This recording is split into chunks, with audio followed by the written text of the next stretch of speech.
My friend confessed her love for me after rejecting me and escaping her abusive boyfriend, but I rejected her and told her I wasn't interested anymore when she asked if it was out of revenge. It all started 2 weeks ago when Beth showed up at my door. I'm Mark, 30, a CFO at a mid-sized tech company in Boston. Beth, 28, and I met 3 years ago through a recreational volleyball league. Our team practiced twice a week and played matches on weekends, forming a tight-knit friend group. There were 8 of us who hung out after practices, grabbing drinks or dinner. Among us was Richard, 30, a corporate lawyer. From the moment I met Beth, she caught my attention. Not just her looks but the vibrant energy she brought. A high school science teacher, she was passionate about her work, always sharing funny stories about her students. After practices, Beth was the most talkative in our group.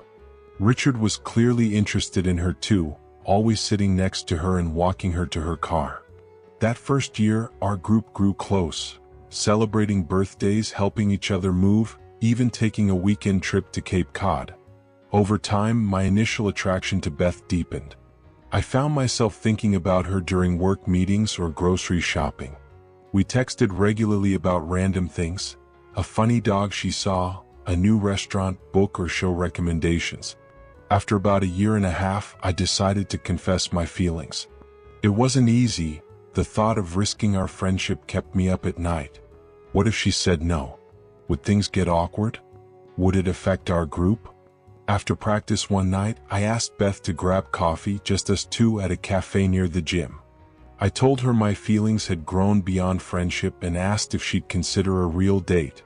She said she valued our friendship but didn't feel that way about me, citing her focus on applying for a master's program. The rejection stung, but I respected her decision. For weeks, I ensured I didn't act differently around her. We continued our volleyball practices, group hangouts, and texting, and slowly the pain faded as I moved on. Less than 2 months later, Beth started dating Richard. I found out when they arrived hand in hand at our Friday night meetup.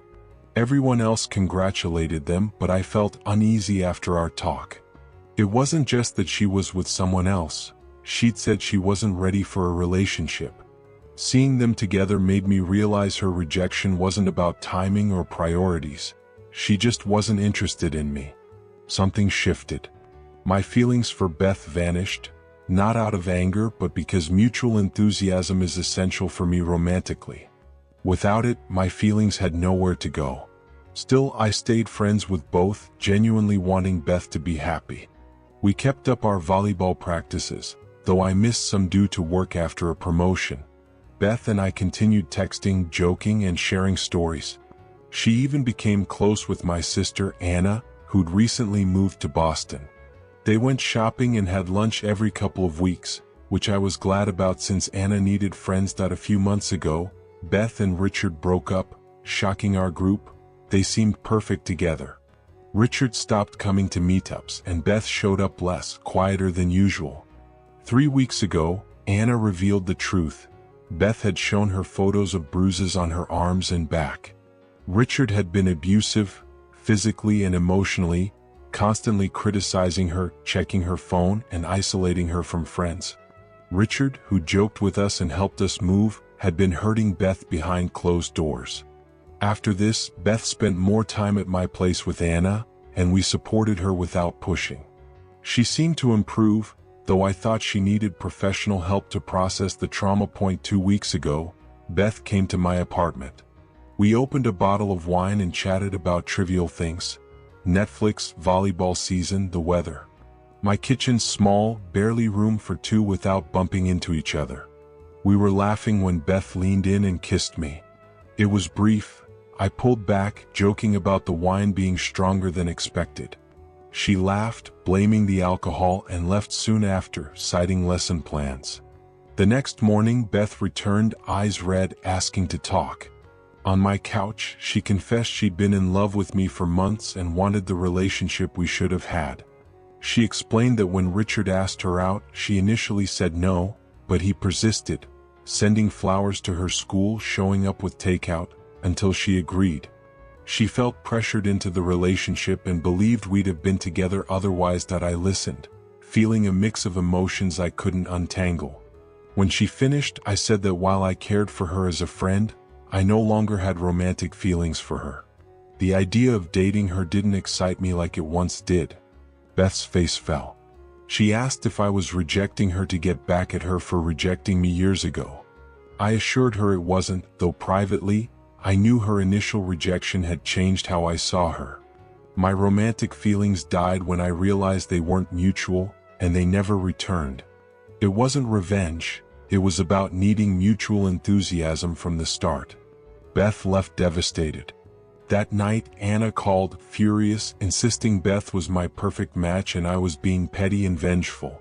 She called Richard a textbook narcissist and said I was punishing Beth for something beyond her control.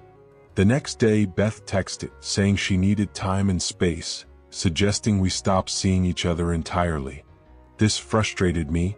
I'd preserved our friendship after her rejection despite my hurt feelings. I still value Beth as a friend and hope we can eventually reconnect. I'm giving her space but plan to reach out when things settle. First, I need to talk to Anna about boundaries and her involvement. Update 1. 2 weeks after my original post, I met Anna for brunch and showed her the Reddit thread. She read silently while I ate my omelet. When she finished, she apologized for meddling and promised to support my decisions. She agreed with comments suggesting distance from Beth was best. The talk went better than expected, relieving some tension.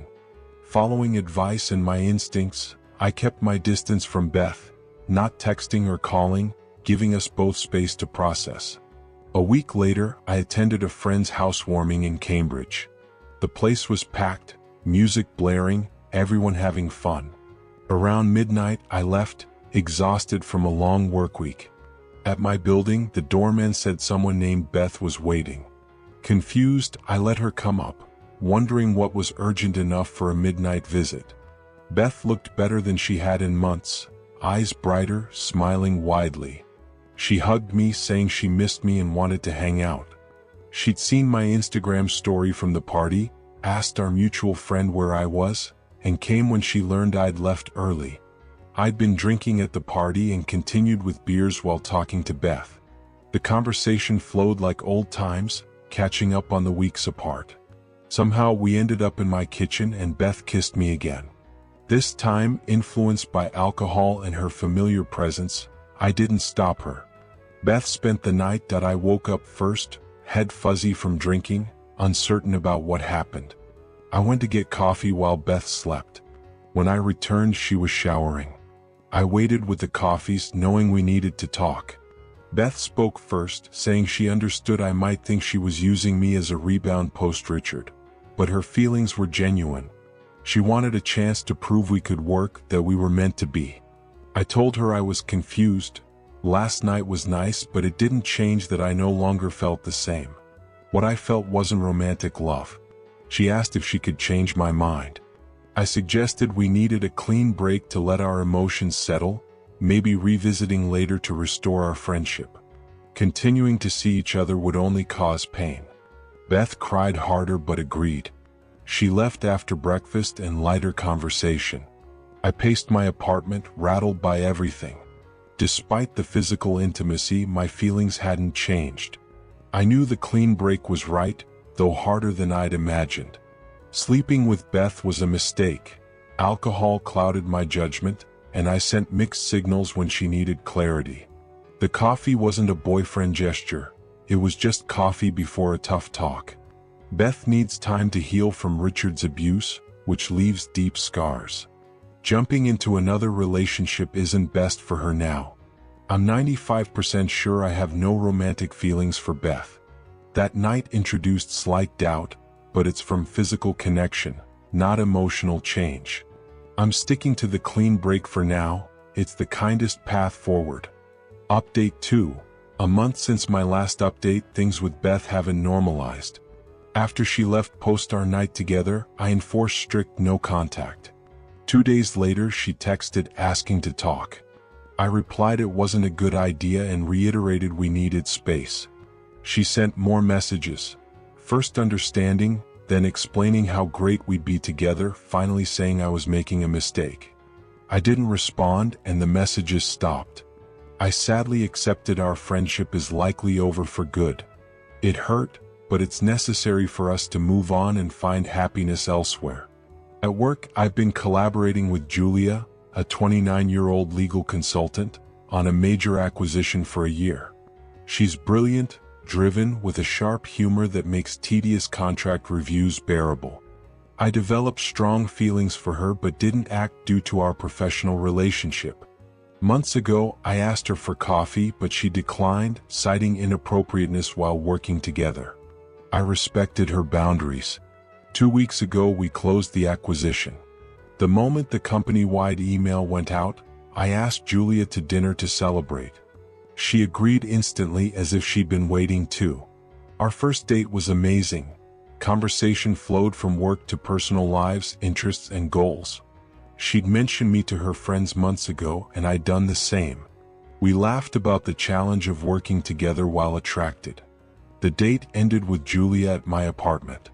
The connection felt natural and mutual, unlike with Beth. 2 days later, Julia called, upset, asking to meet for coffee. She showed me a LinkedIn message from Beth who'd learned about us. Beth claimed we were in a complicated, turbulent phase of our relationship. When Julia didn't reply, Beth sent another, accusing me of manipulating women, serial dating, and hurting those who develop feelings for me.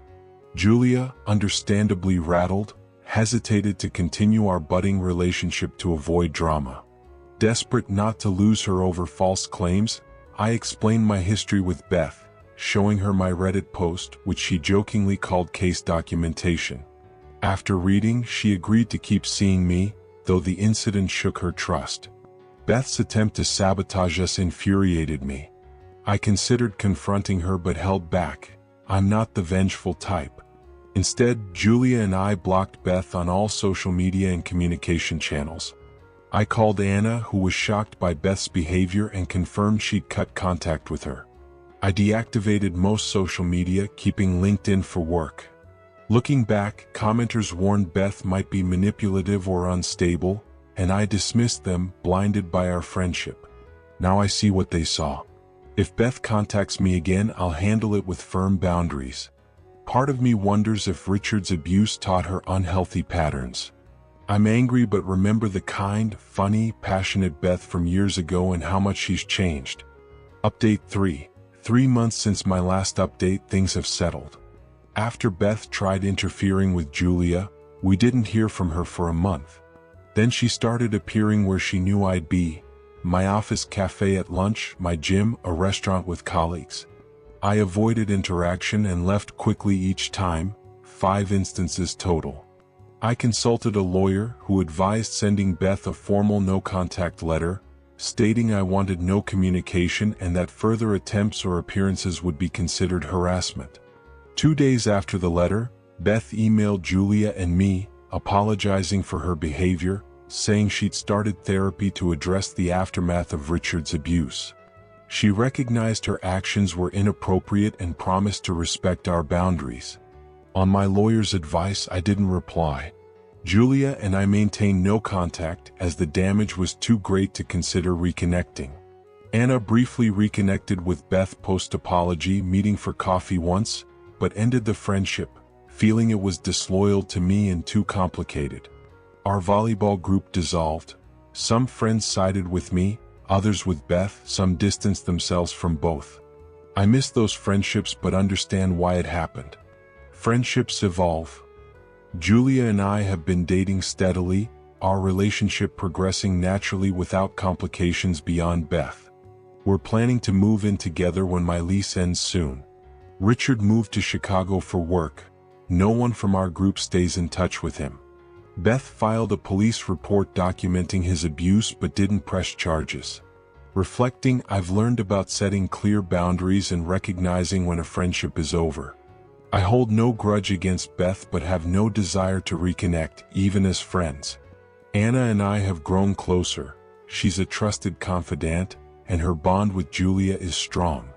We have weekly dinners, building a healthier social circle. This experience taught me that tough decisions like cutting ties with someone important are sometimes necessary for well-being. Moving forward means leaving things behind, even if painful. I'm grateful for the life I'm building with people who respect boundaries and communicate openly. Thanks to everyone who offered advice and support. You were there when I needed guidance, and I'm thankful. I'm not sure if this is my final update. Update 4. Life's funny sometimes. I ran into Richard at a work event in another state. It was awkward, especially when he cornered me at the bar, making it hard to escape.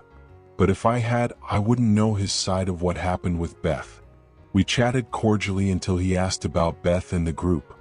I told him he shouldn't ask about her after what he did. Confused, he claimed nothing like that happened. His story: Beth cheated and he ended the relationship, unaware of her accusations. Since she didn't press charges, the police never contacted him in Chicago. When I asked about her bruises, he suggested she might have caused them herself, given her alleged lies, or her lover did, but he never touched her. We talked more and parted ways as he was leaving early for a project. I stayed mulling it over. Beth's behavior could support Richard's story, but her abuse claims could explain her actions as PTSD. I discussed it with Anna, who's unsure what to believe. After 2.5 years without contact, the truth matters little.